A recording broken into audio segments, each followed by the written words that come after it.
All right, writers, today what we're going to do is we are going to practice the writing process. And we are going to do this as a group so we get really good at it. So eventually we will do it on our own. So we just read Chrysanthemum. So today what we're going to do is we are going to practice writing about this prompt. Okay, this task about Chrysanthemum. Okay, so what is the first thing I need to write on my paper to keep myself in check and to keep myself on track with the writing process? What do I need to do first? I'm going to write sell how. Oh, yes. Someone said it right in the chat network. They said pow. Oh, great. So let's put our arms up. Pow. Today we're going to be really powerful writers. Pow. Nice. Okay. So self. I'm going to start with self. What are some things I can use? What are some things that I can use to encourage myself? Some words or expressions. What could I say to encourage myself today as I go? What do you think? What are some things I could say? Oh, people are saying, Miss Burke, I can do this. That's what my friend just said. I can do this. I can do this. Or I have a plan. Or, this is going to be hard, but I'm going to try. I can try. Okay, good. I just got pumped up to go. I'm going to use this self-talk. So I'm going to check it off. Off. Okay. Now, what do I do next? I have to do P empower. So P means two things. The first thing is pull apart. Pull apart. Okay, so pull apart. What does my teacher say when we pull apart the prompt? What does she always say? Does anyone remember? What do we do in class? We put our hands up. Do what? Yeah, do what? She's like, do what? What do we do? Do what? Okay. So do what? So I'm going to make a quick do what chart to remind myself what I'm focusing on. Okay, I'm going to look at my prompt. Describe the character traits of Chrysanthemum. So describe is what I'm doing. I'm describing character traits of Chrysanthemum. So I'm going to put I'm going to use Jot Talk and character traits. We just learned about those. And Chrysanthemum, that's the main character. I'm going to put a C. So I just did the first P and pow. Woo! I'm going to check it off. And I'm going to stop right there. So this could be a lesson on its own. All right. So, okay. All right, writers. So what we just had a chance to do is we started to do the P and POW. So the next thing we're going to do is the second part of POW. The P is pick ideas.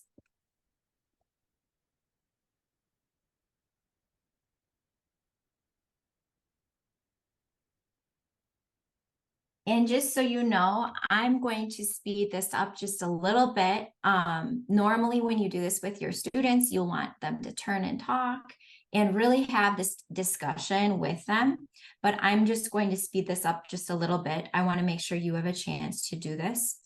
So for picking ideas, what I'm going to do I'm going to think about the character traits of chrysanthemum. Okay, I'm going to think about what ideas have to really do with the character traits of chrysanthemum. So I'm going to look back at my ideas in my text. So I'm looking back at the text. And I think, well, I know chrysanthemum, and I'm going to put a C for her name right now. She loved her name. She loved her name. And then I boxed that word whispered. She even whispered her name to herself. She loved how it sounded. So I'm going to put C, whispered.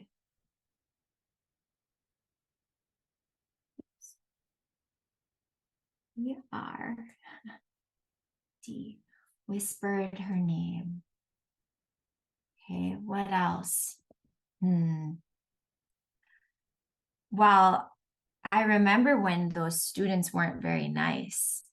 I remember that the students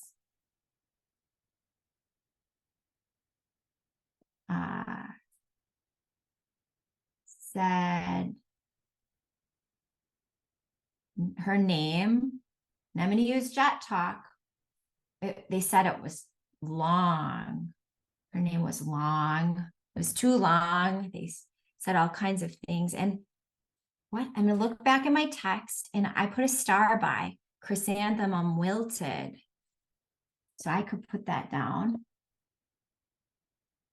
She didn't say anything. She just sat and got so hurt and sad. She wilted. What other things can I remember?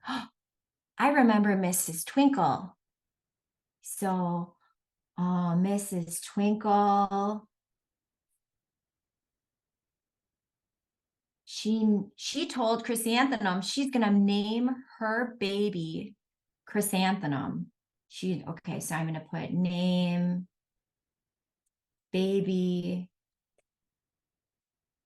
Okay, and then after that, what does Chrysanthemum do when she all the class want to have a name like hers, and Chrysanthemum, she blushes and she beams and she blooms. Okay. Oh, okay. So you would go through this and make a big list of ideas of anything that your students remember. I used to limit this part a lot more with students, and then I learned, hey, let's make a big list, and then let's go through there, and let's even choose some of the ideas that, what do these ideas mean? So I would go back through and say, she loved her name, and she whispered her name. She didn't say that she loved her name. So I think this shows, because she whispers her name to herself, I think it shows she's proud, but I think it shows she's also timid. She's not loud about it. Okay. And let's see here. Oh, here, this one here. They say her name is too long. She wilted.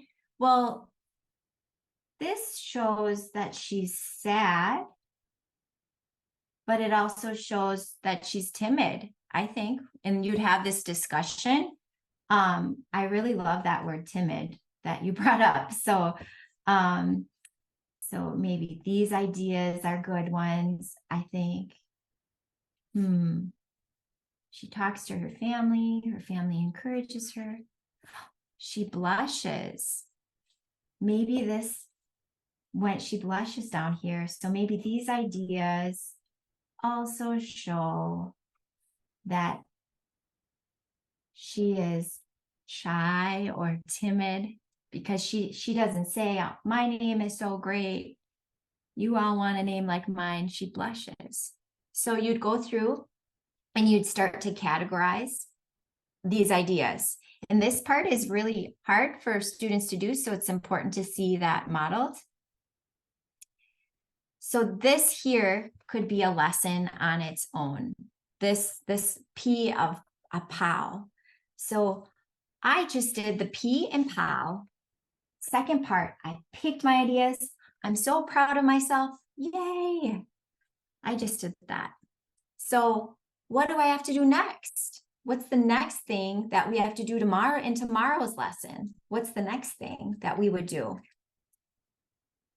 What comes after the P and pow?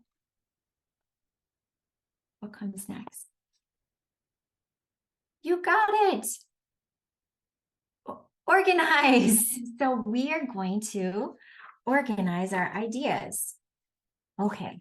So what do we do when we organize?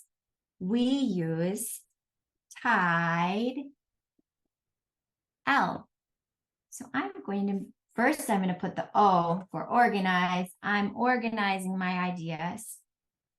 And I'm going to put tide, T, I, D, I, D, I, D, and then I have my E.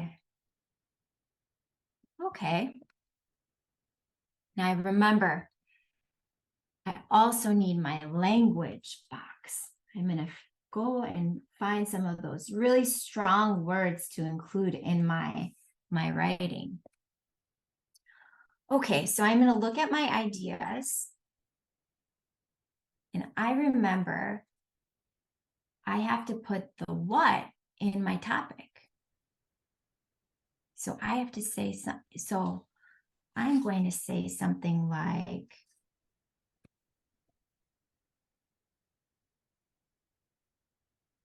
I could say, C for chrysanthemum is, oh, I'm going to use Jot Talk. Not going to use those small words. I could say timid. If I wanted to include character traits, I could too. I could put character traits. I'm going to keep it really short. So I know that this is the character trait I want to choose. So chrysanthemum is timid. Okay. Now I'm going to go through and I'm going to see with my ideas, what could I do? Well, this was a piece of information from the text that she loved her name and that she whispered her name because she loved it so much. And I think it shows she's timid. So I could just put C loved, and I remember the sound of name. She loved how it sounded.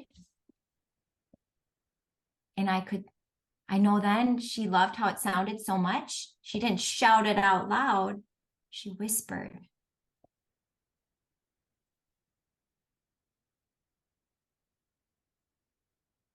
She whispered her name to herself. Okay, and I think that shows she's timid. Then I remember, if I look back, there was that piece of information from the text. The students say her name is long. Her name is long. They say her name is so long.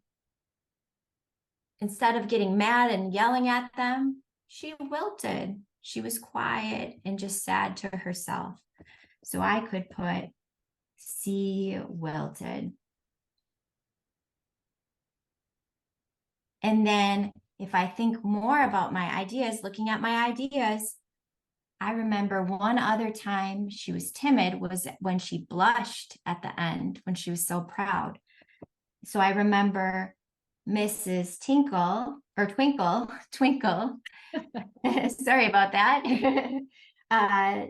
She's going to name her baby chrysanthemum. And then chrysanthemum blushes. Or she smiles and beams, but she doesn't say anything. So I think that shows she's very timid. Okay. So to wrap it up, I could say she's timid, but I'm going to just say something a new fact about her. I think Chrysanthemum is proud of her name. She's quietly proud. She keeps it to herself. Okay. And I'm going to write some strong vocabulary I want to include. I have some of them already here, like whispered, wilted. But looking back at the ones we boxed, I might have the word chrysanthemum.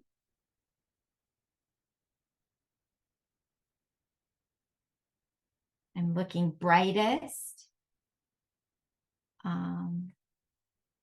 I might have the word blushed or blushed or beamed.